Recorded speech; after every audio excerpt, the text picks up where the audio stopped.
আসসালামু আলাইকুম রহমতুল্লাহ। সম্মানিত প্রিয় বন্ধুগণ, আমি অত্যন্ত ক্ষুদ্র একজন বাংলাদেশের নাগরিক। আজকে যাকে নিয়ে কথা বলতে চাই উনি অত্যন্ত বড় মাপের একজন তরুণ উদীয়মান আপকামিং নেতা। আহ, উনি যে কথাটি গতকালকে বলেছেন আপনারা দেখেছেন, ওনার নামটি বলে দিই, জনাব তারেক রহমান। উনি বলেছেন যে দেশে মৌলবাদী এবং চরমপন্থা যেন মাথা চড়া দিয়ে উঠতে না পারে, এরকম একটা বক্তব্য উনি দিয়েছেন। বিষয়টি অনেক ট্রাস্টেড বড় বড় ভেরিফাইড পেজ থেকেই সম্প্রচার করা হয়েছে। আসলে আপনারা যারা দেশের রাজনীতি নিয়ে এবং ইসলামিক সেন্টিমেন্টের রাজনীতি নিয়ে প্লাস ইসলামকে নিয়ে যারা চিন্তাভাবনা করেন, দেশকে নিয়ে, দেশের রাজনীতি নিয়ে, সর্বোপরি সব কিছু নিয়ে যারা মোটামুটিভাবে এসব খোঁজখবর রাখেন, তারা নিশ্চয়ই দেখেছেন। এবং যারা মোটামুটি ধর্মীয় রাজনীতি করেন তাদের বিষয়টি কষ্ট লেগেছে, আমি জানি।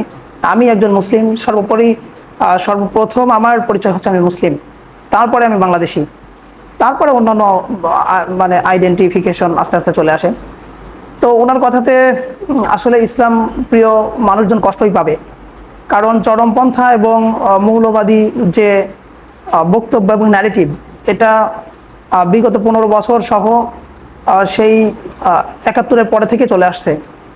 স্বার্থান্বেষী একটা মহল এই ন্যারেটিভকে বারবার ব্যবহার করে তারা দেশের মানুষকে বিভক্তির মধ্যে ঠেলে দিয়েছে এবং আন্তর্জাতিক বিভিন্ন মহলকে, যারা কুচক্রী মহল, তাদেরকে ইন্ধন জুগিয়েছে, তাদেরকে আমাদের দেশে আমন্ত্রণ জানিয়েছে।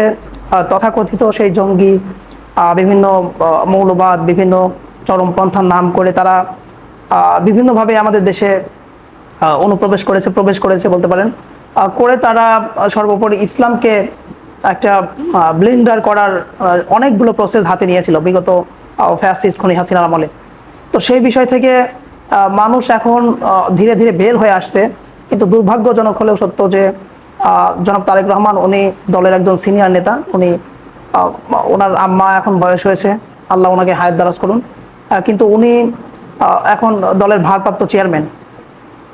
ওনার আম্মার পরবর্তীতে উনি দলের চেয়ারম্যান হবেন, কিন্তু ওনার এই জায়গা থেকে এই কথাটা বলা আমার কাছে একদম সমীচীন হয়নি। আরও অনেক ধর্মপ্রাণ মুসলিমদের কাছে জিনিসটি দৃষ্টিকটুই মনে হয়েছে, আমার কাছে মনে হয়।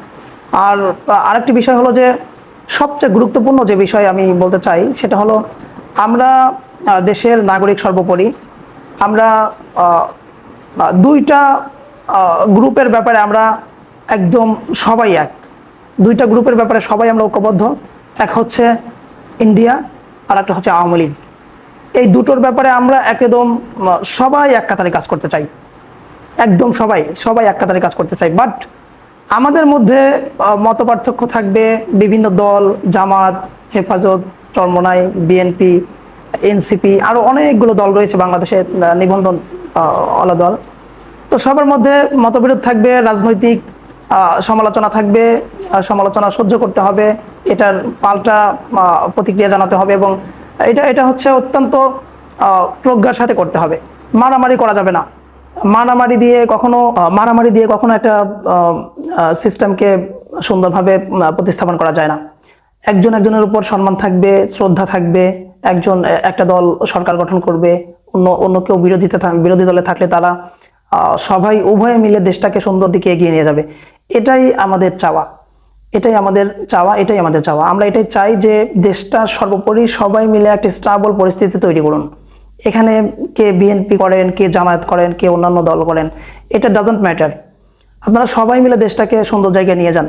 আমরা দেখতেছি যে আমাদের বিএনপির অনেক ভাইয়েরা, কিছু কিছু নেতা এমন এমন কথা বলছেন যেটা স্বয়ং হাসিনাও এত নিকৃষ্টভাবে কথাগুলো বলেন নাই। অত্যন্ত দুঃখ পাচ্ছি তাদের এই কথায়।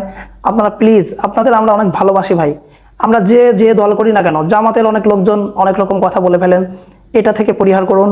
আপনারা সবাই মিলে সুন্দর রাষ্ট্র বিনির্মাণের শপথ নিন। এইখানে আওয়ামী লীগ এবং ইন্ডিয়াকে সম্পূর্ণভাবে নিশ্চিহ্ন করা হবে বাংলাদেশের এই মাটি থেকে। ইনশাআল্লাহ নিশ্চিহ্ন করা হবে। এটাতে আমরা সবাই এক, এ ব্যাপারে আমাদের কোনো দ্বিমত নেই। এই নীতিকে অবলম্বন করেই আর বিএনপির যে ভাইয়েরা চরমপন্থা, মৌলবাদ, এইসব ন্যারেটিভ যারা বলতেছেন, ছোট নেতা থেকে বড় নেতা পর্যন্ত, আমি মনে করি এই ন্যারেটিভ থেকে আপনাদের বের হয়ে আসা উচিত। সর্বোপরি আপনারা রাষ্ট্রকে যদি সুন্দরভাবে বিনির্মাণ করতে চান তাহলে এটা থেকে বের হয়ে আসতে হবে। রুহুল কবির রিজভী সাহেব আজকে একটা বিবৃতি দিয়েছেন দেখলাম আজকে বিকেলের দিকে, যে খুনি হাসিনা প্রশাসনকে বহাল রেখে নির্বাচন সুষ্ঠু হওয়া সম্ভব নয়। ওনার এই কথাটা খুবই ভালো লেগেছে। তো সবাই মিলে খুনি হাসিনার প্রত্যেকটি শিকড়কে আগে উপড়ে ফেলুন, তারপরে নির্বাচনের ব্যবস্থা করুন। সবাই উৎসব মুখরভাবে নির্বাচন করুন, কারো ভোটে কেউ হাত দিতে যায় না, যে যেভাবে পারেন প্রচারণা করুন, মানুষকে আকৃষ্ট করুন, আপনাদের ইস্তেহার মানুষের সামনে নিয়ে যান।